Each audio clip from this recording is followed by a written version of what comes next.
L'évolution des populations. En bref, il s'agit donc d'un résumé plutôt côté faculté.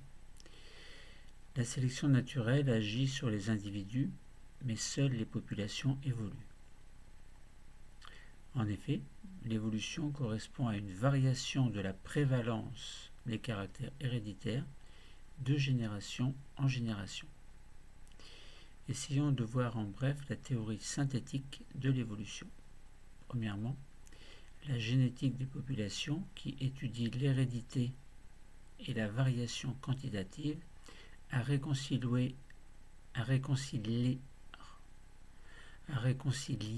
le darwinisme et le mendélisme. Alors, darwinisme et mendélisme. Deuxièmement, la théorie synthétique de l'évolution, apparue dans les années 1940, constitue une théorie globale de l'évolution qui considère les populations comme des unités de l'évolution.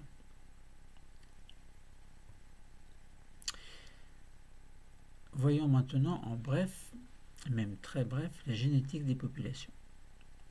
Petit 1, une espèce représente un groupe de populations dont tous les individus ont le potentiel de s'accoupler dans la nature. Deuxième point. Le patrimoine génétique d'une population représente l'ensemble des gènes existants dans cette population. La microévolution est une variation des fréquences alléliques se produisant dans le patrimoine génétique de génération en génération. Troisième point. Selon la loi de Hardy-Weinberg, les fréquences alléliques restent constantes dans une population si la reproduction sexuée demeure la seule influence à s'exercer sur le patrimoine génétique. L'équation de Hardy-Weinberg est l'expression mathématique décrivant une population qui n'évolue pas. Cette équation veut que, pour un locus occupé par deux allèles, P au carré plus 2PQ plus Q2, enfin Q au carré, égale 1, où P et Q représentent respectivement la fréquence des allèles dominants et récessifs, P au carré et Q au carré représentent la fréquence des génotypes homozygotes et 2PQ représente la fréquence du génotype hétérozygote. Alors, donc je répète, parce que j'ai fait un petit oubli, cette équation veut que pour un locus occupé par deux allèles, P au carré plus 2PQ plus Q au carré égale 1. Et ce que j'avais oublié, c'est ceci. Alors, donc égale 1 où, avec un accent, P et Q représentent respectivement la fréquence des allèles dominants et récessifs, P2 et alors P au carré et Q au carré représentent la fréquence des génotypes homozygotes et 2PQ représente la fréquence du génotype hétérozygote. Bon. Concernant cette loi de Hardy-Weinberg, je vous invite à regarder l'une de mes vidéos que j'ai fait il y a déjà quelques temps. Quatrième point, l'équilibre de Hardy-Weinberg se maintient à 5 conditions. La population doit être très grande, la population doit être complètement isolée, la population ne doit subir aucune mutation nette, les individus doivent s'accoupler au hasard, et tous les individus doivent se reproduire avec un succès égal.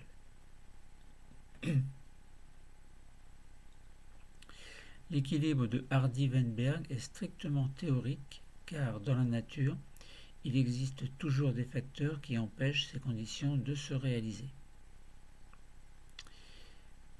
Voyons en bref les causes de la microévolution. Premier point.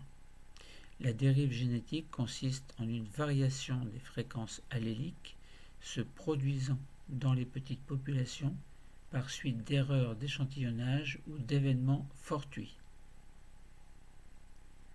À la suite d'une catastrophe. Donc on parle là d'effet d'étranglement. Donc à la suite d'une catastrophe ou de la fondation d'une colonie dans un nouvel habitat, ce que l'on appelle l'effet fondateur, eh bien la petite population résultante a peu de chances d'être représentative de la population mère. La dérive génétique se poursuit jusqu'à ce que la population augmente.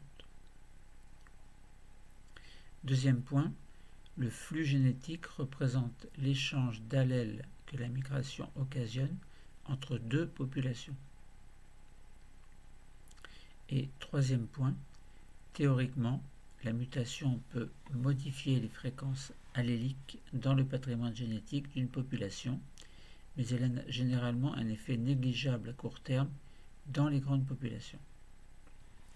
Toutefois, la mutation joue un rôle important dans l'évolution parce qu'elle produit de nouvelles variations. Quatrième point, ordinairement, l'accouplement non aléatoire, donc on parle là d'endogamie et d'homogamie. Donc, je disais que l'accouplement non aléatoire n'influe pas sur les fréquences alléliques, mais il modifie le rapport des génotypes dans les populations. Cinquième point, la sélection naturelle qui se définit comme l'inégalité du succès reproductif constitue le seul facteur de la microévolution qui tend à engendrer des modifications adaptatives du patrimoine génétique. En bref, les fondements génétiques de la variation. Premier point. La variation génétique dans une population comprend la variation des caractères quantitatifs entre les individus, la variation géographique et le polymorphisme. Deuxième point. La variation génétique est élevée dans une population, mais elle ne se révèle en bonne partie qu'à l'échelle moléculaire. Troisième point. La variation génétique résulte de la combinaison et de la mutation. Erreur. La variation génétique résulte de la recombinaison et de la mutation. Quatrième point. Les populations restent variables en dépit de la sélection naturelle. La diploïdie maintient une réserve de variation latente dans les hétérozygotes. Le polymorphisme équilibré peut sauvegarder la variation en certains loci du fait de l'avantage de l'hétérozygote ou de la sélection dépendant de la fréquence. Parlons en bref toujours de l'évolution adaptative. Premier point.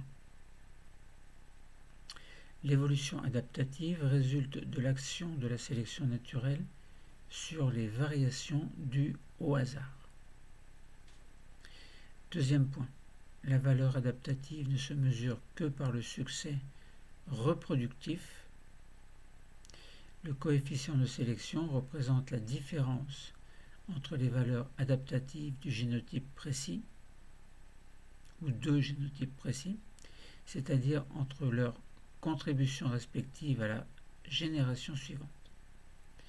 Il s'agit d'une mesure relative de la sélection exercée contre un génotype inférieur.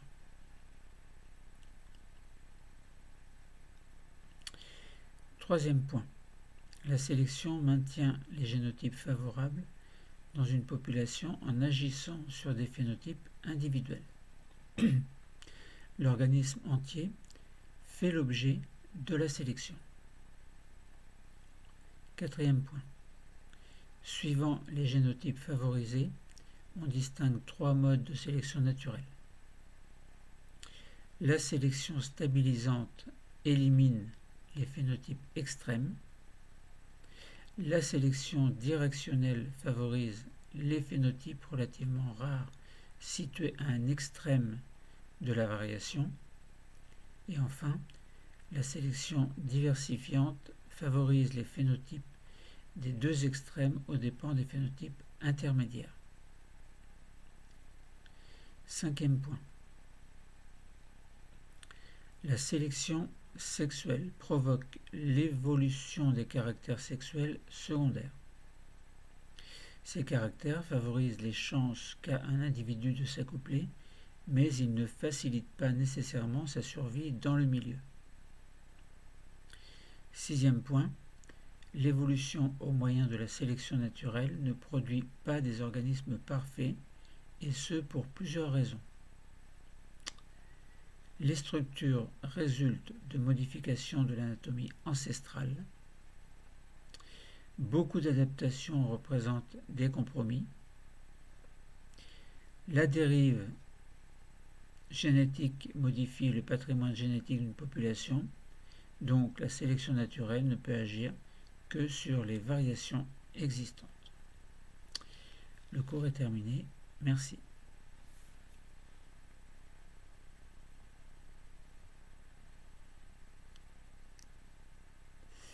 Toujours pour la photo finale. C'est pas un sourire sincère. Celui-ci, oui.